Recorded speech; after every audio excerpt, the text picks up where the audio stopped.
Hello, so lots of people have kept requesting could I make a video or another video trying to make a homemade gas mask. Now it's a bit pointless trying to make a good homemade, vapor sort of NBC style gas mask because it's almost impossible to make something out of household materials that can withstand lots of NBC threats and make an airtight sort of sealed to your face. But I thought what I could do, it would actually be a lot more practical for me, is to try and do something like this, making a homemade particulate respirator, literally out of some old ripped bed sheets. The idea being that obviously something like this you can breathe through, and it would protect you from things like hay fever and whatever. So a bit like the Soviet PTM masks that are hanging up there. There's a picture of one there.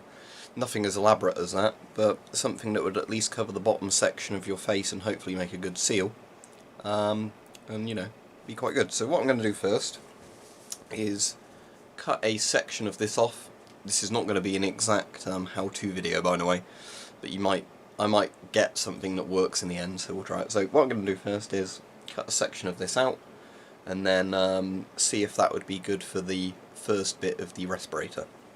So I have no idea on the sizes yet. I've not elaborately worked this out, but I have got some titanium scissors at least which cut stuff very well, so you might just rip along there. Yeah, there we go. And then cut this across here now. Again, if I was at a table it would be a lot easier. So there's the actual bit that covers your mouth and nose.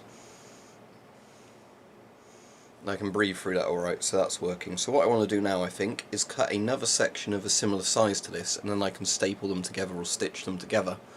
And what that means is that you've just got a bit of added particulate protection, because you've got two layers, not just the one. But, this would work in itself. Or what you could do, I suppose, is cut a bigger section and then fold it in half. But as I've already done this section, let's just cut another one of roughly this size.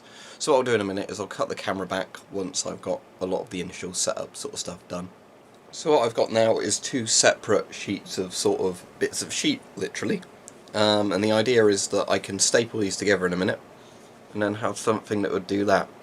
So actually I probably want the longest direction as the horizontal direction because you want it to sort of tie around. What I'm thinking I'm going to do is either have paracord for tying it or elastic bands. We'll see in a minute what I've got in the house and then work something out from there. But if you know about sort of cheap dust masks, lots of them use elastic bands. The better ones use some sort of kind of like nylon elasticy strap material. The Soviet Y2Ks use a kind of elastic band material. Some, I guess you could even do with string. So there should be a lot of options in that regard. Paracord would be at least stronger than string, and then what I could have is one bit that you just tie behind your neck and the other bit which has maybe the elastic sort of material for going up like that, which you pull tight to keep it tight to your face. So I think if I have the directions like this, if I can get both bits held together, I'll do some stapling in a minute, and this way I should at least have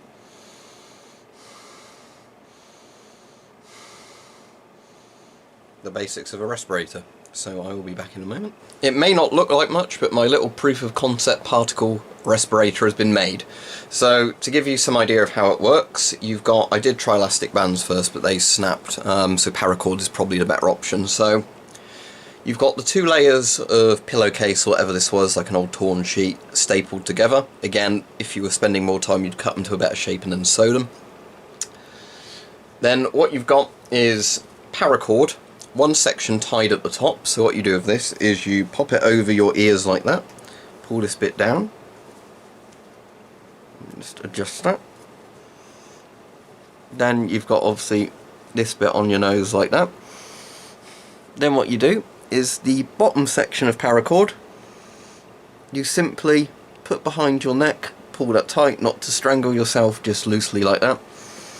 And as you can see, it's keeping to the shape of my face. Now there might be some dust getting through there that's getting around it, but it's certainly going to work to an extent, and it does prove that, especially if you wanted to spend a bit more time and energy making one of these, you could make something far better than this. But let's get the incense. Well, there's the powdery form of it left in the bottom of the incense tray. And just see how much I can smell through there. Barely anything. So this works as well, at least in the form of smelling sort of dusty stuff, just to prove to you there is stuff in there. You can hopefully see that. At least in terms of smelling this sort of stuff. This works very similar in quality to the PTM1. Where obviously I trust the PTM1 more because it's made to a much better standard than I've made this. But this does just prove the point that if you wanted a particulate respirator and didn't have much resources available, you could do it with paracord, string, bits of old pillowcase or sheets, you know, anything like that. So all you do is you cut it out. I just used a household stapler like you would for papers to staple the bits of this together. Obviously what I did is the side where most of the staples are coming out, I've done on that side that faces away from your face, just so you're not getting poked by little bits of staple. And then, you know, one bit of paracord looped through there, that's tied together to make the bit that goes over your ears, and then one little bit sort of for there to go behind your neck.